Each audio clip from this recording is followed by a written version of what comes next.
सतनाम जोहार, सत श्री अकाल, वाहेगुरु जी का खालसा, वाहेगुरु जी की फतेह, जय भीम, नमो अध्याय। वैसे आप मानवता चैनल देख सुन रहे सभी दर्शकों का बहुत बहुत स्वागत है।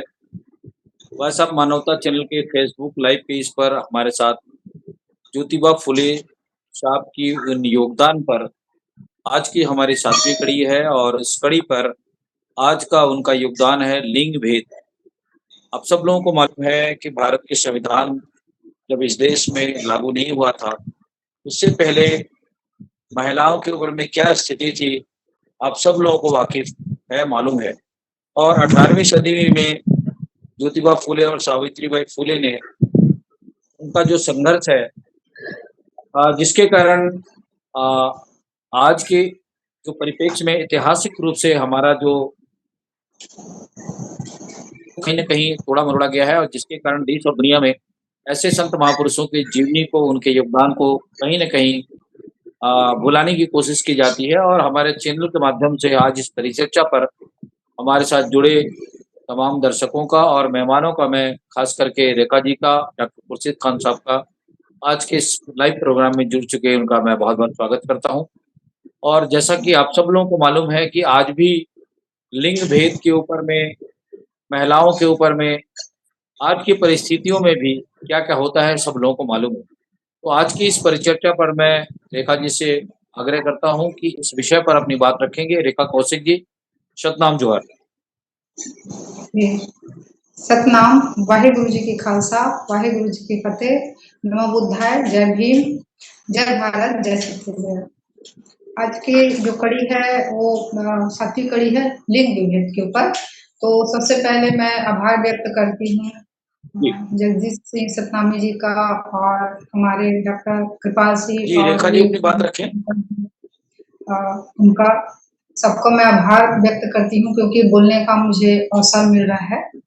और स्त्रियों के ऊपर जो काम किए हैं ज्योतिबा फुले, उनके ऊपर स्पेशली बोलने का अवसर मिल रहा है, उसके लिए धन्यवाद देती हूँ।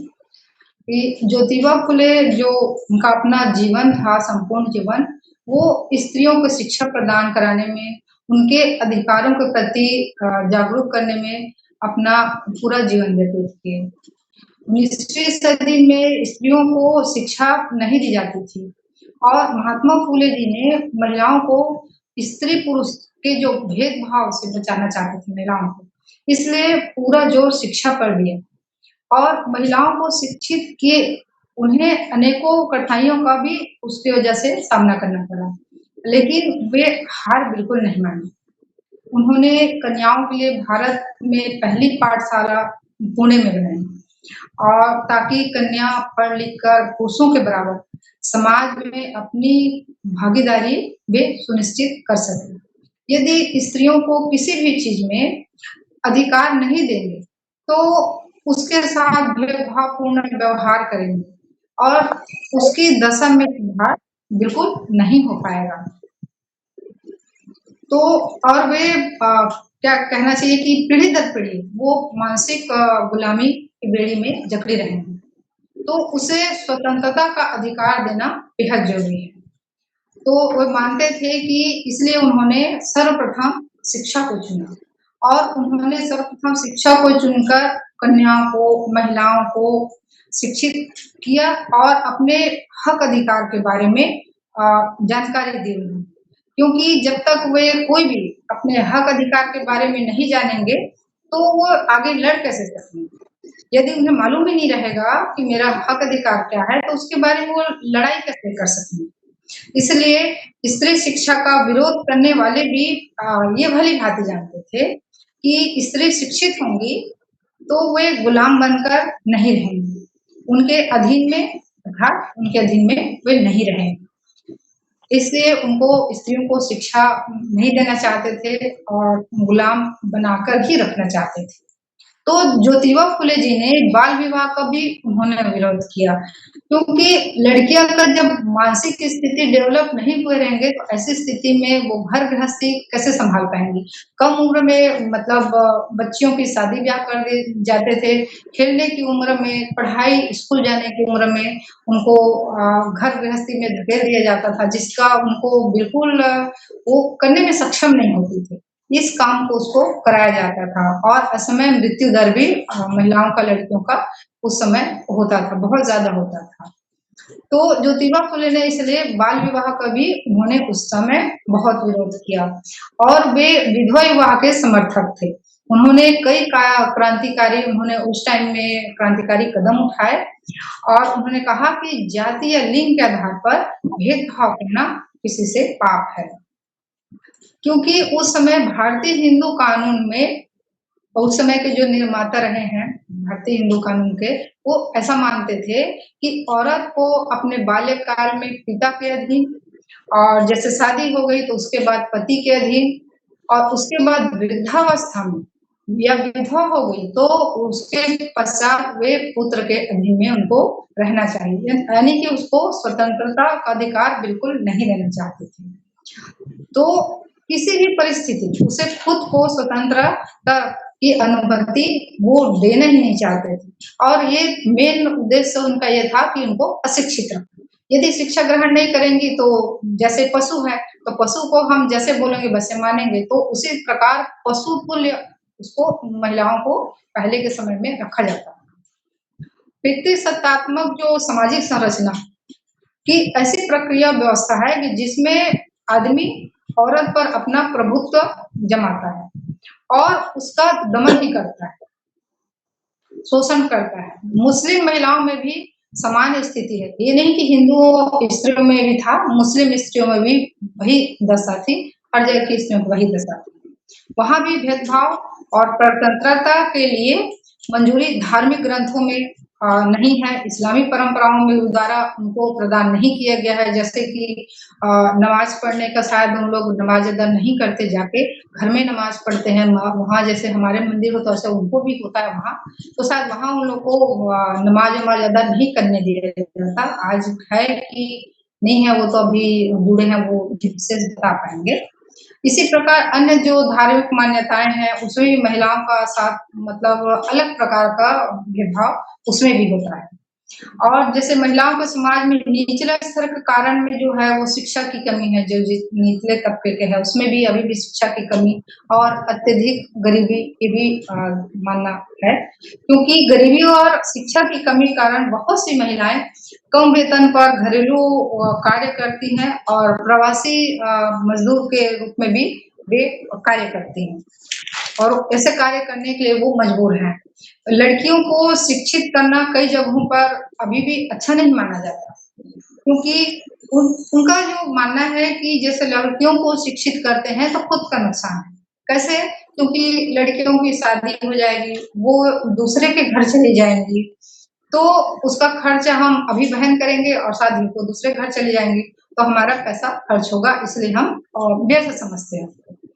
और अच्छी शिक्षा के अभाव में नौकरियों में जो कला कौशल की जो मांग है, शर्तों को पूरा नहीं कर पाते, उसमें भी महिलाएं सक्षम नहीं हो पाती हैं।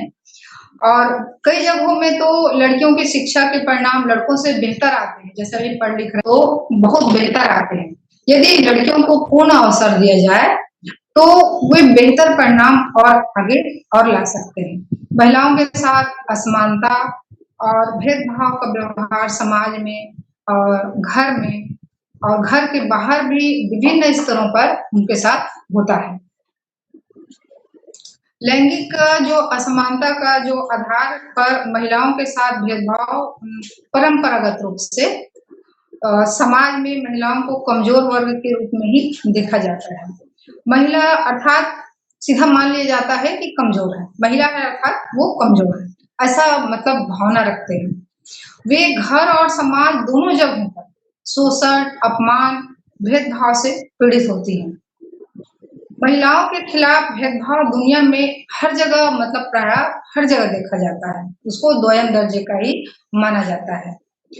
लैंगिक असमानता का जन्म समाज में और परिवार के मध्य होता है और हमारे देश में लैंगिक भेदभाव की जड़ें तो कहना चाहिए कि बहुत गहरी है, बहुत ज्यादा मानते हैं।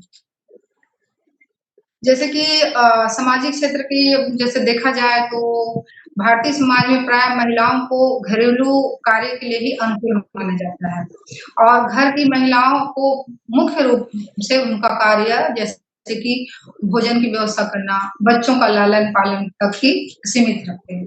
ऐसा भी देखा गया है कि घर में लिए जाने वाले जो निर्णय हैं, जो कुछ फैसले हैं, उसमें भी उनकी मतलब भूमिका महिलाओं की कहना चाहिए कि ना के बराबर होती है।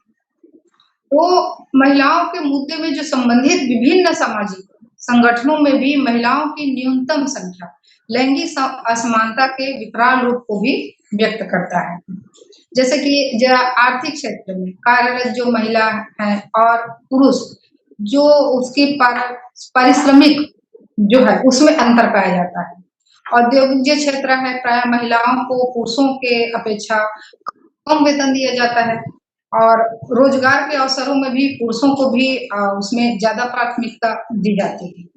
महिलाओं को भी जैसे कि राजनीतिक क्षेत्र है, उसमें भी उनको भेदभाव किया जाता है, भेदभाव का शिकार उनको होना पड़ता है। इसी तरह विज्ञान के क्षेत्र में भी देखा गया है, जैसे कि missile women of India doctor Tessy Thomas कितने लोग जानते हैं हम लोग उसके बारे में? बहुत कम लोग जानते हैं और जबकि साथ में उसके साथ भी भेदभावपूर्ण व्यवहार होता है। मुख्य जो कहना चाहिए किरदार महिलाओं को कम ही मिलता है। इसी तरह जो कहना चाहिए कि जो खेल के क्षेत्र में है, जो महिलाएँ हैं या मनोरंजन के क्षेत्र में महिलाएँ हैं, तो प्रायः देखने को मिलता है कि सुनने को भी मिलता है, हम प्रायः देखते सुनते हैं सोशल मीडिया के माध्यम से, तो उनको साथ भी भेदभावपूर्ण कई जगह व्यवहार होता है और प्रायः महिलाओं का शोषण भी होता है अन्य क्षेत्रों में। तो सावित्रीबाई फुले जी ने उस समय बहुत अपने समय में अथक प्रयास किए लड़कियों को शिक्षित किया। पहली महिला शिक्षिका जो सावित्री फुले जी थी, जो देश के लिए अहम योगदान दी, उसे भी कम लोग जानते हैं। उसे शिक्षा की देवी कहा जाए तो कोई अतिशयोक्ति नहीं होगी। वे शिक्षा की देवी थी। उसका नाम स्वर्णिम अक्षरों में लिखा जाना चाहिए और पाठ्यक्रम में विधिवत उनको पढ़ाया जाना चाहिए ताकि आने वाली पीढ़ी उनको जान सके कि उनकी शिक्षित किसने किया और ये प्रयास सर्वप्रथम किसने किया। ज्योतिबा फुले और सावित्री फुले जी के बारे में पढ़ाना चाहिए, जो कि ऐसा होता नहीं है जनरली। धार्मिक क्षेत्रों में भी महिलाओं के साथ जो भेदभाव होता है और मुख्य महिलाओं का अधिकार वो जो पुरुषों को जो अधिकार मिला है धार्मिक क्षेत्र में, वो महिलाओं को नहीं दिया जाता है। जबकि पढ़ लिख कर अच्छे-अच्छे पदों में अभी जो संविधान ने जो अधिकार दिया उसके बल पर महिलाएँ उच्च पदों में आसीन हो रही हैं। लेकिन धर्म एक ऐसी जगह है जो महिलाओं को आज भी दोयम दर्जे का मानते हैं और उसको अधिकार नहीं देना चाहते। ये बड़े दुःख की बात है, चाहे वो हिंदू महिलाएँ हों, चाहे वो मुस्लिम महिलाएँ। लैंगिक असमानता के खिलाफ कानूनी और संवैधानिक सुरक्षा का हमको उपाय ढूँढने की ज़रूरत है। जैसे कि लिंग असमानता को दूर करने के लिए भारतीय संविधान में सकारात्मक कार्य किए गए हैं। संविधान में हर किसी के लिए जो सामाजिक है, आर्थिक है, राजनीतिक न्याय प्राप्त करने के लिए लक्ष्यों के साथ ही अपने सभी नागरिकों के लिए समानता का अवसर हमें प्रदान किया गया है। संविधान के अनुच्छेद 15 में लिंग, धर्म, जाति जन्म स्थान पर अलग होने के आधार पर किए जाने वाले सभी भेदभाव को निषेध किया गया है। और इसके बावजूद भी महिलाएं अधिकतर यौन उत्पीड़न का शिकार होती हैं और अभी तो समय में बहुत और देखने सुनने की चीज मैं खास इस कार्यक्रम के माध्यम से कहना चाहूंगी कि लड़कियों के ऊपर जब जोर जबरदस्ती नहीं चलता तो एसिड अटैक कर देते हैं। उसका तो जो एसिड अटैक करते हैं तो उनका मानसिकता आप समझिए कितना विकृत मानसिकता होती है। लड़कियों बच्चियों के साथ तो शारीरिक उसको क्षति होता ही है, मानसिक क्षति भी होती है। तो आप सोच सकते हैं कि समाज में लोग अभी भी लड़कियों के लिए, महिलाओं के लिए क्या भावना रखते हैं ऐसे लोग। तो मैं कहना चाहूंगी इस कार्यक्रम के माध्यम के ऐसे लोगों के ऊपर सख्त से सख्त कार्रवाई होना चाहिए, कानूनी कार्रवाई होना चाहिए। जो दहेज की प्रथा है वो आज भी प्रचलन में है। भले हम उसको उपहार जो भी ऐसा बदल देते हैं, बाकी आज भी वो अनवरत चल रहा है। कानून इतने सारे कानून बने लेकिन अक्षरशः कहाँ पालन होता है उसका, तो आज वो भी चल रहा है। अतः लैंगिक समानता असमानता आज भी देखा जा सकता है। और जो देश में जो कानून व्यवस्था है वो मेरे हिसाब से और सख्त होना चाहिए, क्योंकि गुनाहगार कुछ साल की सजा भुगतते हैं और बच के निकल जाते हैं, फिर पुनः वही गुनाह करते हैं। तो मैं इस चैनल के माध्यम से कहना चाहूँगी कि इन सब के ऊपर हमको या हमारे समाज को, देश को और सख्त से सख्त कानून बनाना चाहिए, ताकि महिलाओं के ऊपर जो अत्याचार है, अन्याय है, वो ना हो, कम हो, ना के बराबर हो या ना हो तो और बेहतर है। इतना कहकर मैं वाणी को विराम देती हूँ। जय सतनाम, जय भारत, जय सिंध। बहुत बहुत शुक्रिया रेखा कौशिक जी, आज की इस परिचर्चा पर अपने विस्तार से बातें रखने की कोशिश की। हमारे बीच में डॉक्टर खुर्शीद खान साहब जुड़ चुके हैं। बहुत बहुत स्वागत है डॉक्टर साहब। चूंकि आप एक डॉक्टर हैं और लिंग भेद के संदर्भ में वैज्ञानिक रूप से भी आपको इसकी काफी समझ है, और रेखा कौशिक जी ने काफी कोट करते हुए आज की परिचर्चा पर अपनी बात रखी है। मैं चाहूंगा कि इस विषय पर आप अपनी बात विस्तार से रखेंगे, डॉक्टर खुर्शीद खान साहब। धन्यवाद जगदीश भाई। जगदीश भाई, मैडम ने अभी बहुत कुछ जितनी भी बातें बोली, इन हर एक सिक्के के दो पहलू होते हैं।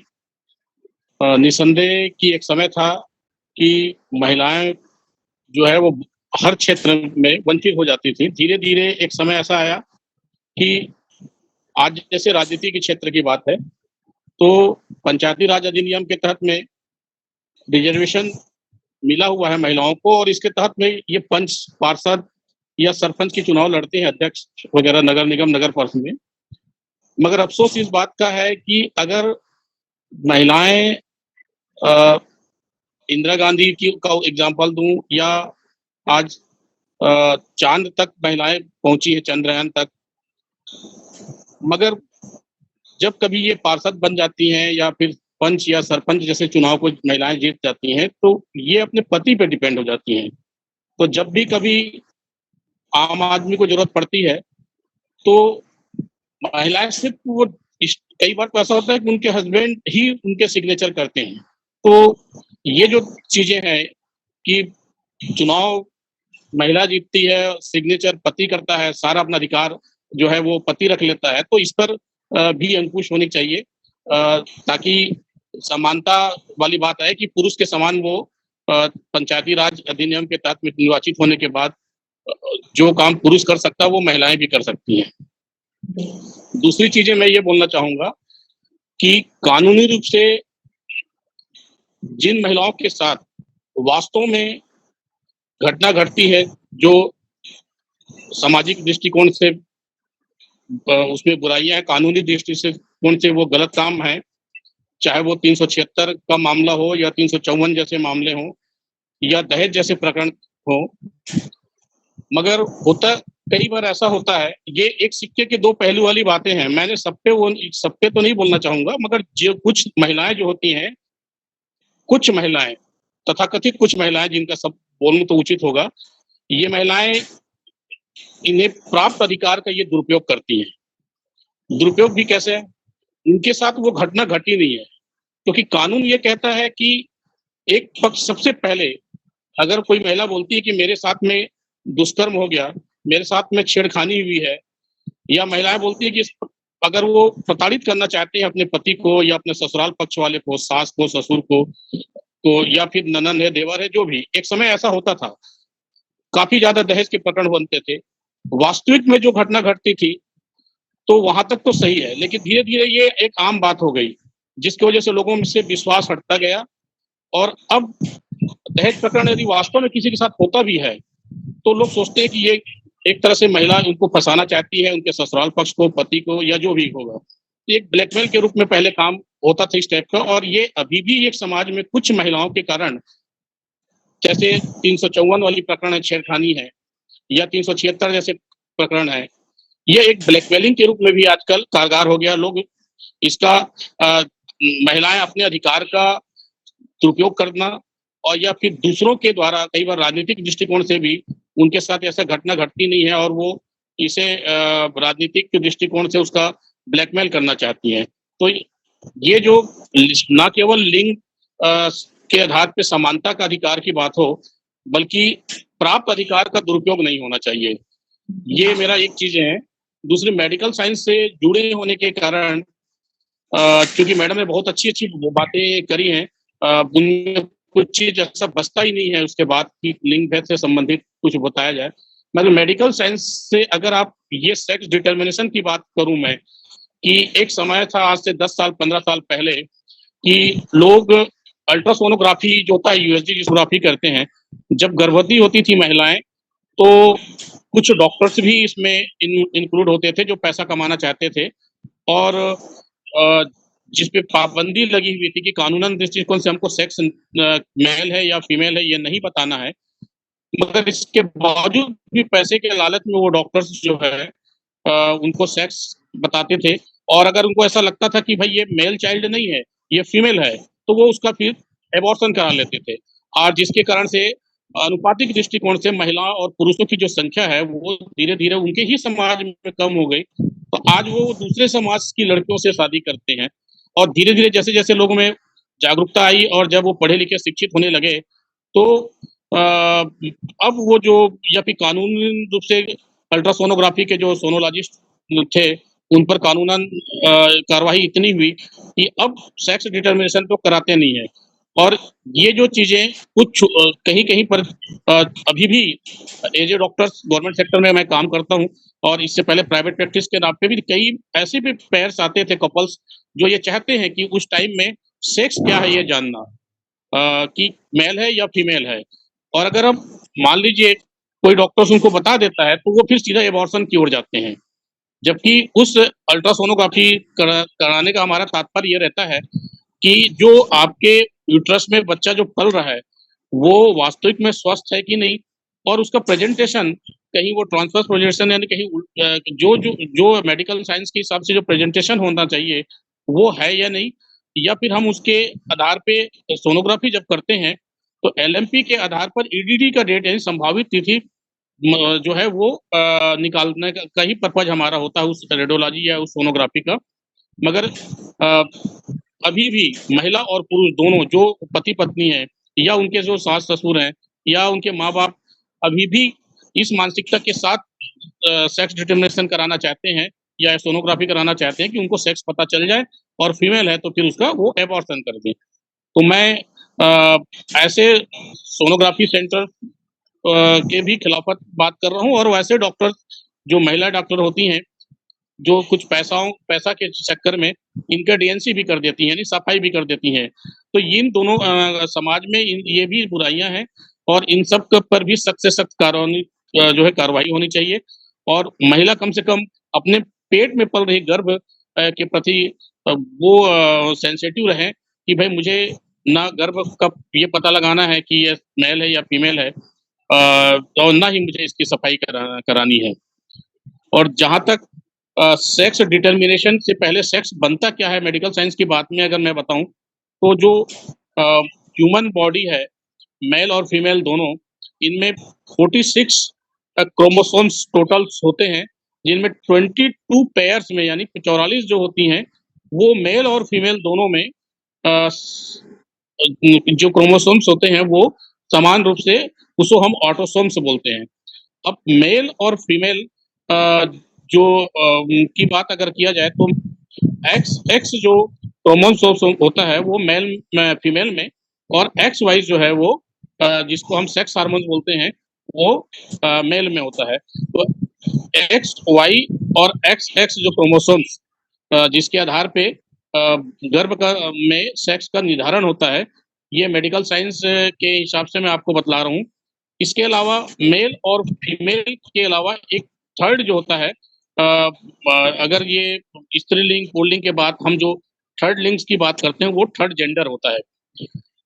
तो मैडम ने इससे पहले जो बात बताई, और जो सावित्री फुले मैडम ने दोनों शिक्षा के क्षेत्र में जो जिसकी वजह से आज लोग शिक्षित हुए हैं, शिक्षित होने के बाद हम जो महिलाएं हैं, कभी ऐसा भी होता था कि लोग साइकिलिंग नहीं कर पाती थी, आज वो महिलाएं पायलट बन चुकी हैं, ट्रेन ड्राइव कर रही हैं, और इस प्रकार से समाज में मेल के बराबर धीरे धीरे बहुत काफी अभी तो विषमता नहीं है, लगभग लगभग समान कंधे पे कंधे मिलाकर चल रही है। बस अपने अधिकारों का प्रयोग होना चाहिए, और कानूनन दृष्टिकोण से जो उन्हें अधिकार प्राप्त हुआ है उसका वो सदुपयोग करें, दुरुपयोग नहीं होना चाहिए।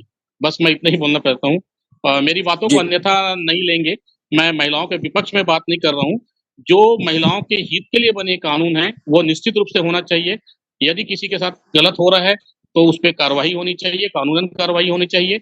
लेकिन अगर किसी के साथ नहीं हुआ है, तो कम से कम महिलाएँ उस कानून का दुरुपयोग ना करें, किसी के साथ ब्लैकमेल करना और अपनी इज्जत के साथ-साथ समाज में संबंधित, क्योंकि ना केवल महिला ही प्रतिष्ठित हैं, बल्कि वो पुरुष भी सम्मानित है, प्रतिष्ठित व्यक्ति होता है। उनके साथ में इस प्रकार का ब्लेम लगाना या उसको बदनाम करना की मंशा रखना सिर्फ़ अपने लाभ के लिए, ये उचित नहीं है।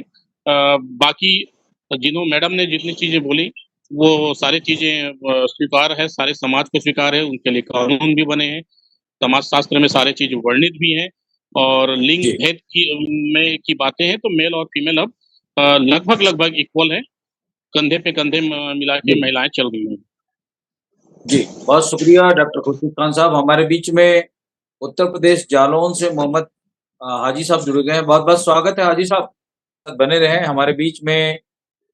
यूएसए से जसबीर भाटिया साहब जुड़ गए हैं, मैं उनसे चाहूंगा सत श्री अकाल भाटिया साहब, और हमारे साथ जुड़ने के लिए मैं चाहूंगा कि आज की जो हमारा जो विषय है, जो परिचर्चा चल रही है भारत में जो लिंग भेद को लेकर, जो आज का जो हमारा विषय है, मैं चाहूंगा कि आप एक वैश्विक देश में रहते हैं, विकसित देश में रहते हैं, और क्या वहाँ पे भी बेटी और बेटियों में ऐसी भेदभाव की स्थिति देखने को मिलती है, या भारत के परिप्रेक्ष्य में एक विकसित देश के परिप्रेक्ष्य में? मैं चाहूंगा कि आप अपने विचार रखें जसबीर भाटिया साहब जी। सत श्री अकाल, भाई खालसा, नमस्ते, जी जय भीम। देखिए, मैंने तो अभी इन सज्जन को ही थोड़ा सा सुना है, ज्यादा नहीं सुना मैंने, लेकिन जो जी आपने सब्जेक्ट बताया, जो विषय बताया, वो देखें, इस देश में तो अब पूर्ण तौर से बराबरी है। हाँ, कहीं कहीं महिलाएं अभी शिकायत करती हैं कि जो नौकरियों में उनको पूरी तनख्वाह नहीं दी जाती मर्दों के बराबर में, लेकिन ऐसी बात खास नहीं है। यहाँ तो बड़ी-बड़ी कंपनियों के जो चीफ एग्जीक्यूटिव्स हैं, सीईओ हैं, वो लेडीज़ हैं। आप जानते हैं, इस देश की जो वाइस प्रेसिडेंट है, वो प्रधान है, वो भी लेडी है, कमला हैरिस हैं, और है भी आधी हिंदुस्तानी वो। तो इससे कई स्टेटों के गवर्नर जो हैं, वो लेडीज़ हैं। तो यहाँ कई सेनेटर्स हैं जो लेडीज़ हैं, तो ऐसी कोई बात यहाँ पर नहीं है। बिल्कुल एक बल से समानता है। लड़कियाँ आजकल पढ़ाई में बहुत आगे हैं, और जहाँ तक कि स्पेस में भी जो एस्ट्रोनॉट से बनती हैं, वो भी लेडीज़ जाती हैं, और आर्मी में भी लेडीज़ हैं, वो भी काम करती हैं दूसरे फौजियों के साथ में। तो यहाँ कोई ऐसी बात नहीं है। ये बड़ा जी दुर्भाग्य है कि भारतवर्ष में, मैं एक नाम तो नहीं लेना चाहता, जो हमारी पुरातन सभ्यता है, उसमें हमेशा ही स्त्रियों को बहुत नीचा स्थान दिया गया है, और उनको बस घर में रख के, अनपढ़ रख के, शिक्षा से दूर रख के, उनको एकदम गुलामी की जो हालत है वही दी गई है। सिर्फ कुछ एक जो ऊंची बड़े-बड़े परिवार हैं, उनमें औरतों को बस मान है, लेकिन बाकी जो आम जनता में है, वो बिल्कुल नहीं है। और जिस तरह से देश में क्राइम होता है महिलाओं के साथ, वो आप जानते ही हैं, मैं क्या कहूँगा।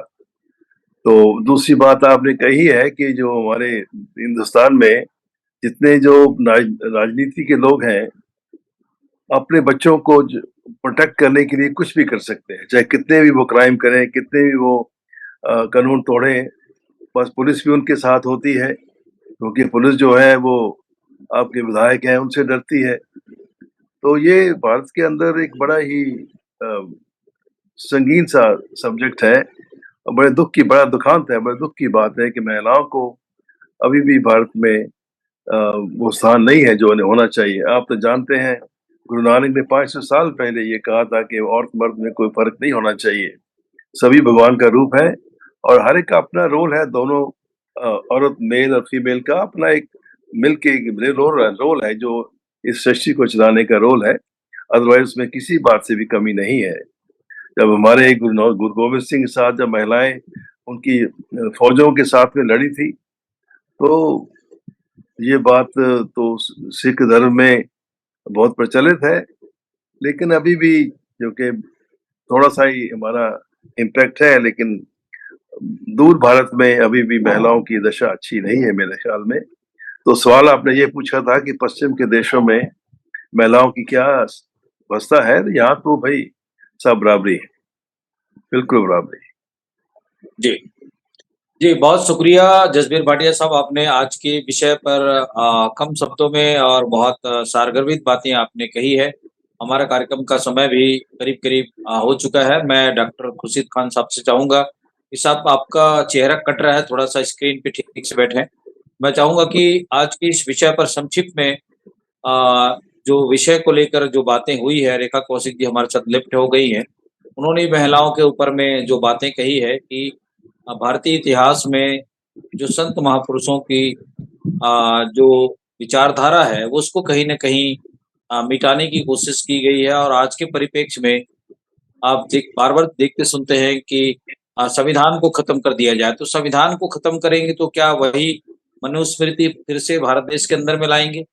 कौन-सी नियम कानून भारत देश के अंदर में लागू लागू करेंगे? आज के परिप्रेक्ष्य में अगर हम देखते हैं कि भारत में संविधान है, कानून है, उसके बावजूद भी कानूनों की धज्जियाँ उड़ाई जाती है और महिलाओं को न्याय नहीं मिलता है। तो संक्षिप्त में मैं चाहूँगी कि इस विषय पर डॉक्टर साहब, आप एक साइंटिफिक रूप से सोचते भी हैं, डॉक्टर भी हैं, तो मैं चाहूँगा कि इस परिप्रेक्ष्य में उन तमाम पीड़ित लोगों के ऊपर में वो जाएँ तो जाएँ कहाँ, करें तो क्या करें?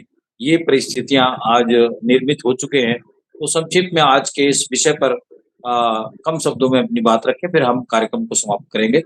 वैसे मैं डॉक्टर क्षमा चाहता हूँ कुली साहब, मैं जी, गुरुद्वारे में हूँ, तो अभी आपका मैसेज मैंने देखा है, तो जी, अब जुड़ भी गए थे, फिर भी मुझे काफी इंतजार करना पड़ा जी, आपके अंदर ज्वाइन करने के लिए, तो उसकी जी, क्षमा जी, कोई चाहता बात नहीं। हूँ। जी, हाँ, जी, हाँ।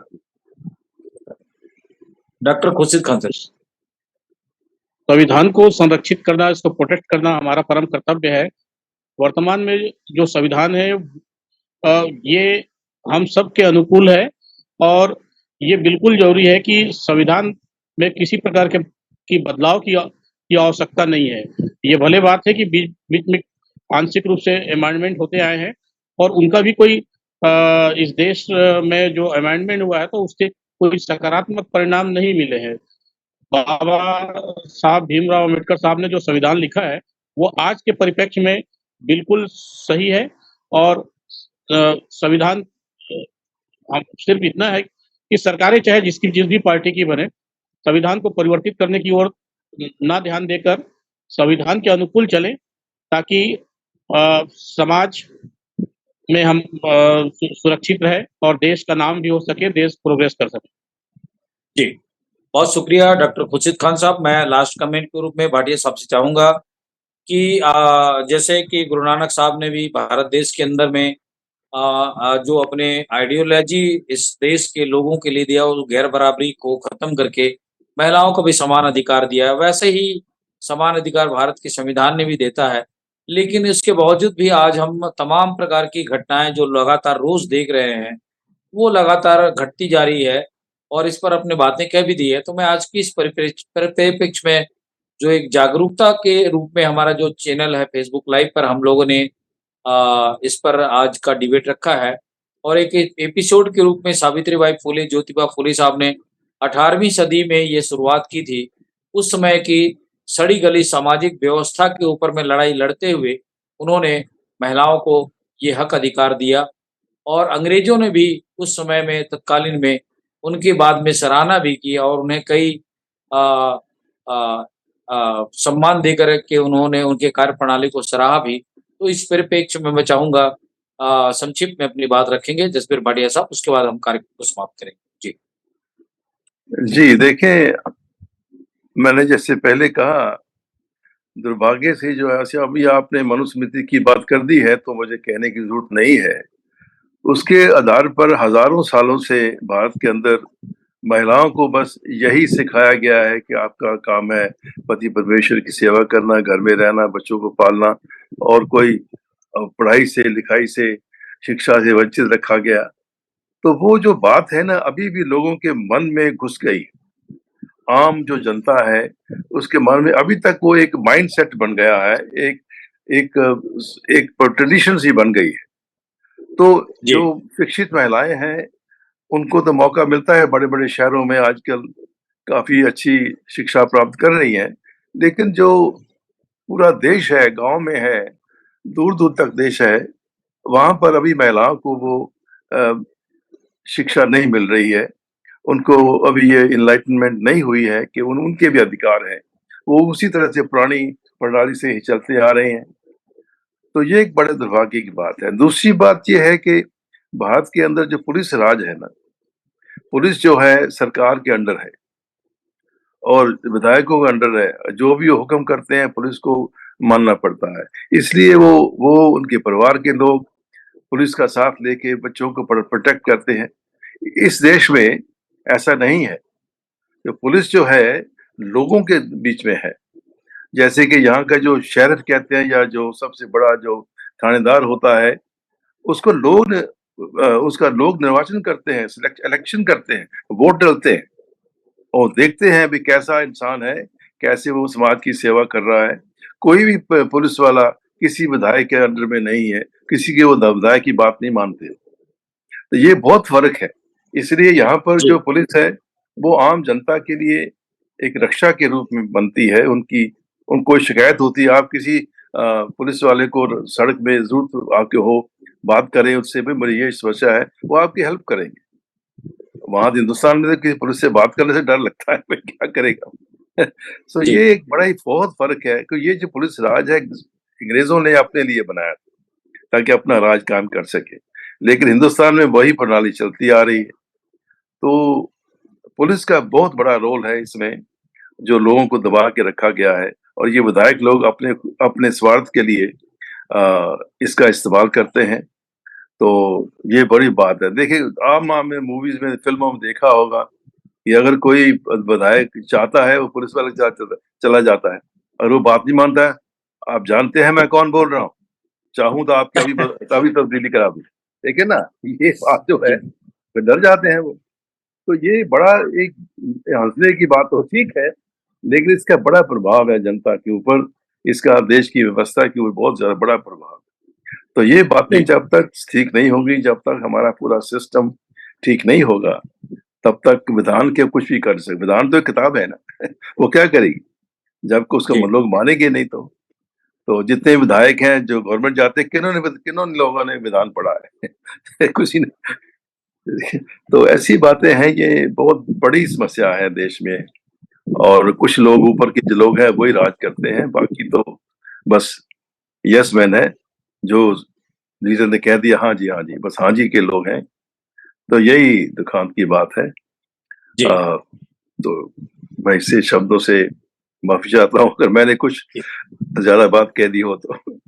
जी, जी, कोई बात नहीं सर। बात आज के इस परिचर्चा पर आपने अपना कीमती समय निकाल कर हमारे साथ अपने विचार साझे किए। डॉक्टर खुर्शीद खान साहब का, पी रेखा कौशिक जी का और जसवीर भाटिया साहब का मैं बहुत-बहुत दिल से धन्यवाद करता हूँ कि आज के इस पार्टिसिपेट पर अपने विचार साझे करने के लिए अपना समय निकाला। और आज के इस कार्यक्रम के प्रायोजक मेघराज सिंह साहब का, जसवीर भाटिया साहब का, कृपाल सिंह जी का मैं बहुत-बहुत धन्यवाद करता हूँ कि इस कार्यक्रम के प्रायोजक के रूप में उन्होंने अपना समय निर्धारित किया। और आज के विषय पर दर्शकों से गुजारिश करूँगा कि फेसबुक लाइव पर आज की जो महत्वपूर्ण विषय पर जो हमारी परिचर्चा है, इसे लाइक करें, शेयर करें और अपने विचारों से हमें अवगत कराएँ। और आज के इस कार्यक्रम को यहीं समाप्त करने की अनुमति चाहते हैं। बहुत-बहुत शुक्रिया। जय भीम, नमो बुद्धाय, सत श्री अकाल, वाहेगुरु जी का खालसा, वाहेगुरु जी। वाहेगुरु जी की थैंक यू। फतेह।